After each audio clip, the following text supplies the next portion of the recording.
नमस्कार, मैं ऋतिक नायक। आप देख रहे हैं SMS न्यूज़। मुख्यमंत्री शिवराज सिंह चौहान के OSD लक्ष्मण सिंह मरकाम लगातार अपने ट्वीट, अपनी पोस्ट को लेकर सुर्खियों में रहते हैं। इसी तरीके की एक पोस्ट उनकी सामने आई है जिसमें वे बिलिस्तान, जयस और PFI के झंडे की तुलना करते नजर आ रहे हैं। दरअसल मानगढ़ धाम में जो प्रोग्राम हुआ था, भील संदेश यात्रा जो निकाली गई थी भील प्रदेश के लिए, उसके बाद उनका एक ट्वीट सामने आया है जिसको लेकर बातचीत करने के लिए आज हमारे साथ मौजूद है जेएस के राष्ट्रीय प्रवक्ता अनिल कटारा जी। अनिल कटारा जी, आपका बहुत बहुत स्वागत है। पहले तो ये जो मुद्दे पर हम बात करने के लिए बैठे हैं, आपको जानकारी शायद मेरे हिसाब से पूरी नहीं होगी। मैं आपको बता दूं कि जो लक्ष्मण सिंह मरकाम है, जो मुख्यमंत्री के OSD है, उन्होंने एक पोस्ट की थी 18 जुलाई को, जिसमें उन्होंने PFI की तुलना जो है भील प्रदेश से, या कहे कि जैस जो संगठन है, आदिवासी संगठन है, उससे की है। इस पर आप क्या सोचते हैं? देखिए, सबसे पहले तो आपको बहुत बहुत धन्यवाद कि आपने मुझे अपने स्टूडियो में आमंत्रित किया है इस गंभीर विषय पे चर्चा के लिए। तो नायक जी, जैसा अभी आपने मेरे संज्ञान में लाए कि माननीय मध्य प्रदेश शासन के मुख्यमंत्री शिवराज सिंह जी चौहान साहब के OSD हैं, तो पहली चीज़ तो मैं ये कहना चाहूँगा, पहली बात ये कहना चाहूँगा कि एक OSD संवैधानिक पद होता है। तो एक जो आदर्श आचरण संहिता जो होती है एक शासकीय कर्मचारी के लिए, पहला तो ये उसका उल्लंघन है। और दूसरी बात जो आपने झंडे वाली कही है, तो मैं आपके दर्शकों को ये बताना चाहूँगा कि भील समाज में जो झंडा आदि अनादि काल से उपयोग में लाया जा रहा है उसे नेजा कहा जाता है, और उसके दो प्रमुख रंग है। पहला लाल रंग है और दूसरी जो पट्टी आती है वो सफ़ेद रंग की आती है, और इन दोनों पट्टियों के ऊपर चांद और सूरज अंकित होता है, जो एक प्राकृतिक शक्ति हम लोग मानते हैं, कबीले के लोग। तो इस झंडे में जो अनंत काल से चला आ रहा है, तो OSD साहब को इसमें ऐसा क्या लगा कि जो भारत देश का प्रतिबंधित संगठन है PFI, उससे इसकी तुलना की।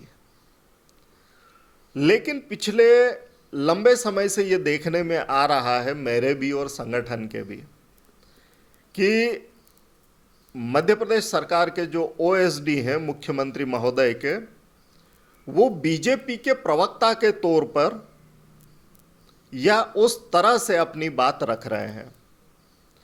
तो OSD साहब का ये आरोप लगाना, हम ये सीधे सीधे मान रहे हैं कि ये आरोप हमारे ऊपर बीजेपी ने लगाए हैं, मध्य प्रदेश सरकार ने लगाए हैं। तो मैं माननीय मुख्यमंत्री महोदय से ये निवेदन करूंगा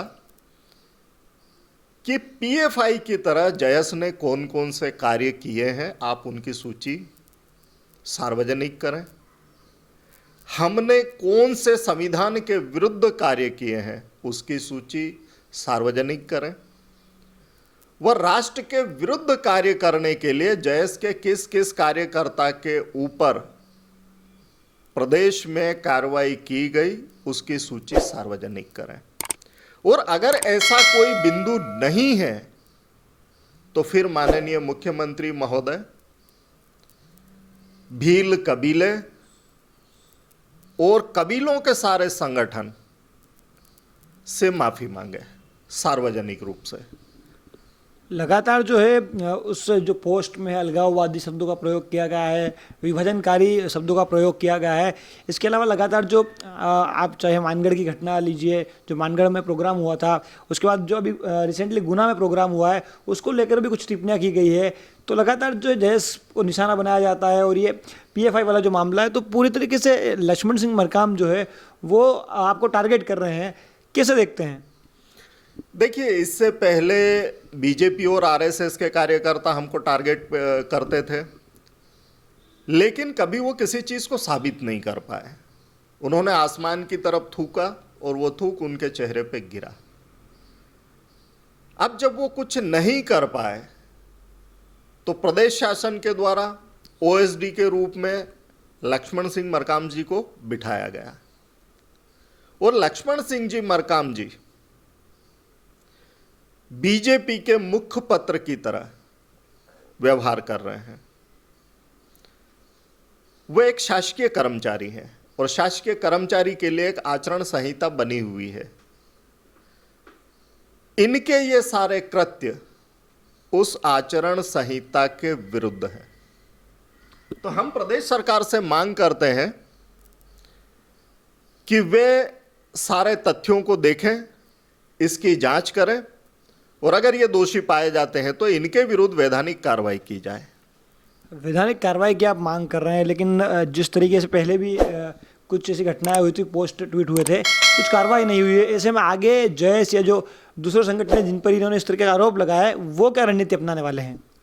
देखिए, हमने सरकार से स्पष्टीकरण मांगा है, सरकार स्पष्टीकरण दे, क्योंकि ये बहुत गंभीर मसला है।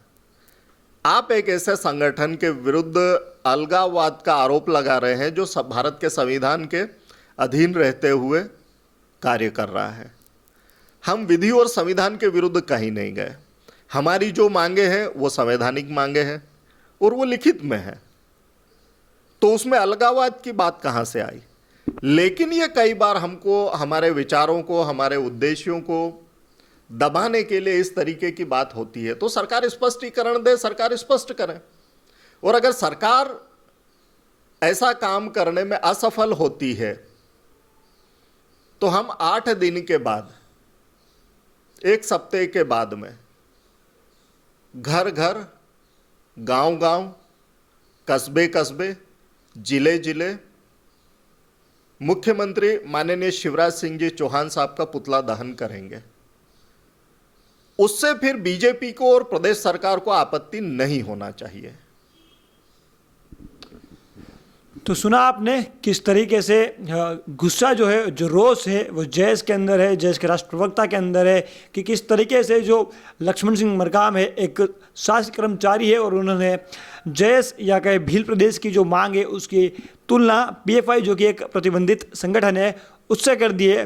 और इस पर अनिल कटारा ने चेताते हुए कहा है कि अगर सरकार जो है उन पर कार्रवाई नहीं करती है तो ऐसे में 1 हफ्ते बाद से इनका जो विरोध है वो तेज हो जाएगा और जगह जगह गांव-गांव मुख्यमंत्री शिवराज सिंह चौहान के पुतले दहन की शुरुआत हो जाएगी और उसके बाद आगे की रणनीति पर विचार हो सकता है।